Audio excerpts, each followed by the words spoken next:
سالكا سبل المعالي مخلصا ترجو من الرحمن رفعة منزلي شمر. Fleeing from faith to faith.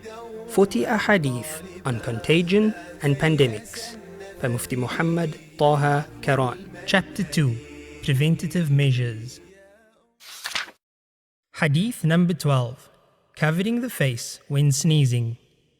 عن أبي هريرة رضي الله تعالى عنه أن النبي صلى الله عليه وسلم كان إذا عطس غطى وجهه بيده أو بثوبه وغض بها صوته. رواه الترمذي. Abu Hurairah radiallahu ta'ala anhu narrates that when the Prophet sallallahu alayhi wasallam sneezed, he would cover his face with his hand or his clothing and he would suppress his voice. Narrated by Imam Tirmidhi. Benefits of the Sunnah.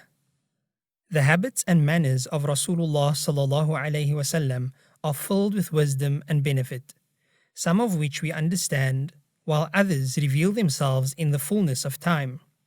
His manner of covering his face when sneezing contains the very obvious objective of courtesy and civility by not allowing anything expelled from nose or mouth to settle on those in his company or immediate vicinity. However, what the body expels from mouth or nose during sneezing could well contain germs. Beyond the dimension of courtesy and good conduct, there arises, therefore, also the aspect of preventing others from harm.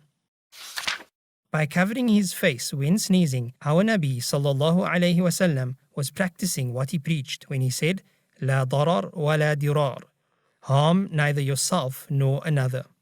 Having seen in the previous hadith how one act prescribed in the Sunnah extends beyond its immediate confines by virtue of the ratio on which it operates, we may well ask if any such extension is feasible in the case of the Sunnah act of covering the face when sneezing. Wearing masks. Wearing a mask in public has been widely advised as an effective method of curbing the spread of the coronavirus. At the same time, the practice has also received some criticism, if not forthright ridicule. Wearing a mask is done for the same reason that Rasulullah sallallahu alaihi wasallam covered his face when he sneezed. A counter-argument may be anticipated here, that sneezing happens at most for a few seconds, while masks tend to be worn for extended periods. What this line of argument misses is that it is not on the length of time that the matter turns, but on the purpose behind the act, and as long as there is concordance in that area, which there is, this is sufficient. Also missing from this approach is the consideration that the coronavirus is often carried by completely asymptomatic and therefore healthy-looking carriers.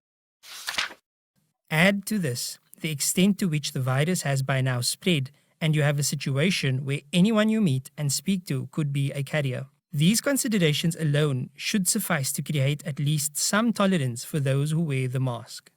Masks in Salah. Wearing a mask in Salah has been criticized on two counts. One, there is a hadith specifically prohibiting the covering of the face during Salah. And two, the claim that wearing masks is an imitation of the fire worshippers. Let us deal with each claim separately. Covering the face during Salah. As a rule, covering the face in Salah is deemed undesirable. About that there is no difference, and the hadith in Abu Dawood is quite categorical. But that is not the question. The question is whether that rule could ever yield in circumstances where factors of greater persuasion require that it does. Let us see what the fiqh legacy has to offer in this regard. Among the Maliki jurists, Ibn Abdul Barr states, there is consensus on the fact that a woman must open her face in Salah and Ihram. However, if she does so due to a need, such as the presence of strange men, there is no repugnance. The Hanbali jurist Al-Bahuti clarifies that the rule of not covering the face in Salah applies to cases where there is no need to the contrary. It is disliked for a woman to pray with a face veil when there is no need. Then he goes on to cite Ibn Abdul Barr above. The Shafi'i Al-Khatib Al-Shirbini writes, it is disliked for a man to pray with his mouth masked or for a woman with a face veil, except if it happens to be in a place where there are strange men who would not desist from looking at her, in which case she may not raise her face veil. Despite the fact that Hanafi jurists hold the covering of the face in Salah to be makruh tahrimi, They too concur that this rule yields to need. Al-Kasani writes, to cover the face in Salah is disliked, since the Prophet ﷺ prohibited it. One who covers it with a cloth has imitated the Zoroastrians, for they mask themselves in their worship of fire, and the Prophet ﷺ prohibited the covering of the mouth and nose in Salah, except if covering occurs to suppress yawning, for reasons mentioned. Ibn Amir al-Hajj writes, it is apparent that there is no difference on covering the face in Salah being disliked, where there is no excuse. Prominent contemporary Hanafi fatwa issuing institutions such as Darul Uloom Deoband and Jamiatul Uloom al-Islamiyya in Karachi are on record to have issued fatwas obligating a woman to keep her face covered when she is constrained by circumstances to pray in a place where she is visible to strange men. The point of all of these citations is not a tour de force of fiqh. It is to demonstrate the willingness and amenability of the Sharia in all madhahib to yield to factors of greater importance. What we see here is the rule of karaha being relaxed for factors as momentous as hijab, to others as apparently mundane as yawning. This creates a very obvious question. When the Sharia is so sensitive and responsive to need, why would it not relax the rule of karaha for a factor as grim and grave as a pandemic? What reason could there be for this sudden ossification of the rule when it comes to the need to combat the spread of a potentially fatal disease, imitating fire worshippers?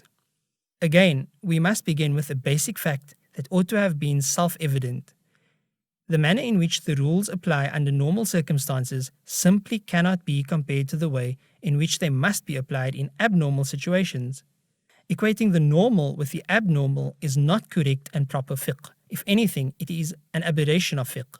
Phenomena which under normal circumstances amount to tashabbuh bil kuffar or imitation of non-Muslims will no longer be given the same characterization when they are resorted to out of need. Wearing items of clothing exclusively associated with non-Muslims is considered a haram act. Some even go to the extent of declaring the wearer an apostate. However, when a Zoroastrian cap, qalansuwa al-majusi, is worn with the specific purpose of warding against heat or cold, or a Christian belt, zunnar, is worn in order to secure the release of Muslim prisoners, the fuqaha have permitted it. Praying in a kneeling position is an act distinctly associated with Christians. However, kneeling in Salah due to need and the inability to stand or sit in a normal manner is deemed to be not only permissible but even obligatory where this is the only option. One of the obligatory aspects of fard Salah is qiyam, or to stand. When someone who is fully able to stand decides to sit in any of the fara'id, his Salah will be invalid. He might even be criticized for adopting the manner of Christians who sit on benches and chairs during worship in churches. But despite this association of sitting on chairs with Christians, when someone is unable to stand and this inability forces him to sit in a chair, he is permitted to do so. When such is the degree of responsiveness to need which the Sharia exhibits under abnormal circumstances, the insistence that the wearing of a mask in Salah during the COVID-19 pandemic amounts to an act of imitating Zoroastrians will have to be dismissed, with all due respect and reverence to its proponents, as inconsistent with the Sharia. شمر وكن للعلم دوما طالبا لا تيأسن ففيه عذب المنهل